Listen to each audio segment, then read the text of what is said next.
Hello everybody, the Lawn Gnome is here. What happens when a man stands up, says enough is enough?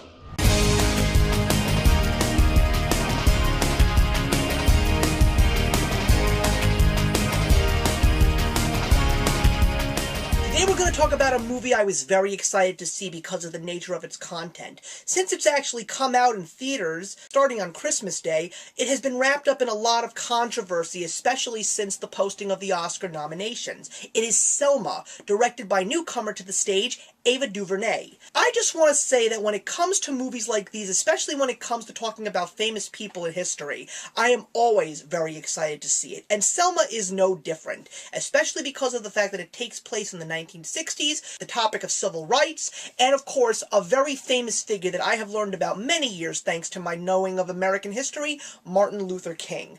I had heard that this movie was amazing, I heard that the cast was very well put together, and I also had heard that David Oyelowo was, without a doubt, the embodiment of Martin Luther King in this movie. Pretty much like what Daniel Day-Lewis was in Steven Spielberg's Lincoln.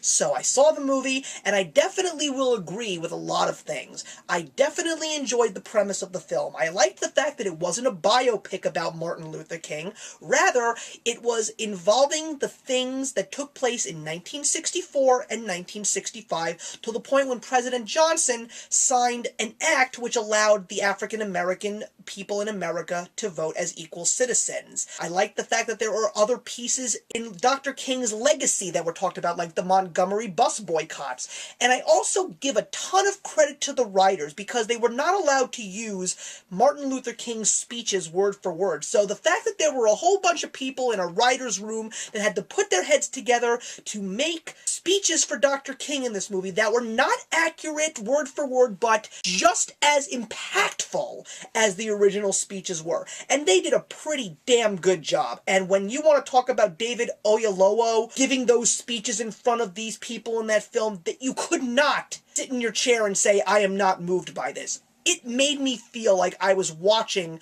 the true Dr. King make speeches to people about equality and a free America for both black and white people. I also appreciated the rest of the cast that was in this movie. I mean, I was very surprised that nobody's talking about the fact that Tim Roth didn't get nominated for his role as Governor George Wallace. Tom Wilkinson as President Johnson. He was pretty awesome too. And then you also had people you didn't expect to be in the movie, like Giovanni Ribisi and Cuba Gooding Jr., Martin Sheen. You had a really good group of people in this movie, and I was deeply moved by a lot of it. However, this movie's in controversy because of the fact that David Oyelowo has not been nominated for Best Actor in the Oscars, and the fact that Ava DuVernay has not been nominated as Best Director. I now understand why. As good as this movie is, Ava DuVernay's directing not necessarily ruined the movie, but it lost a few points because of the way that she directed it. I really feel that she has a lot to learn in regards to developing her skills. The angles of the camera sometimes were just not where they should be. Certain scenes could have been so much more impactful and dramatic that you just didn't really get that impact that you wanted.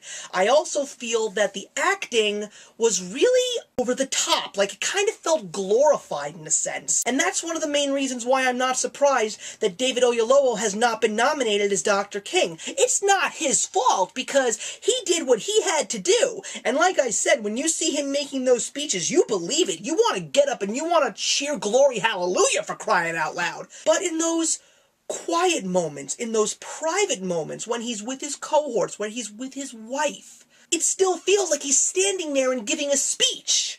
And that's not what it's supposed to be. It's not supposed to be glorified. It's not supposed to be over the top. The other thing I really didn't like was throughout the entire movie, as the story is progressing, you see these words scrolling across the screen. Apparently the FBI had tapped into his phones or whatever. He was bugged, so the FBI was basically on his tail dialoguing everything that he did. And Dylan Baker played J. Edgar Hoover. For a small role that he did all right. But why was that even necessary? What were you trying to say, Miss DuVernay? I kind of feel that that was unnecessary to have in the movie, and because of it, I also feel that it took away a lot from the movie. Also, on the topic of being over-glorified, those moments when the protests are taking place and the riots are happening in the streets, there's slow motion, there's gospel music in the background, and Oprah just likes to fall down. I don't understand why that was there. Again, over-glorifying, overselling. You take a look at a movie like this, and you compare it to 12 Years a Slave. In 12 Years a Slave, there's next to no music in the background, and it just feels so much more natural, not over-glorified and Hollywoodized. And also, when you want to compare movies that are being talked about in the Oscars this year, take a look at Selma, that did in fact get a Best Picture nomination, but then take a look at A Most Violent Year, and I'll put a link to that video of that review below. Take a look at the acting there. Not over-glorified, just natural, and not necessarily any music needing to emphasize on what's happening. We see what's happening. The whole world saw what happened when those nonviolent protests happened. And believe me, they were impactful enough. All you had to do was show that and not glorify it, and you would have probably had the perfect movie and tons more Oscar nominations.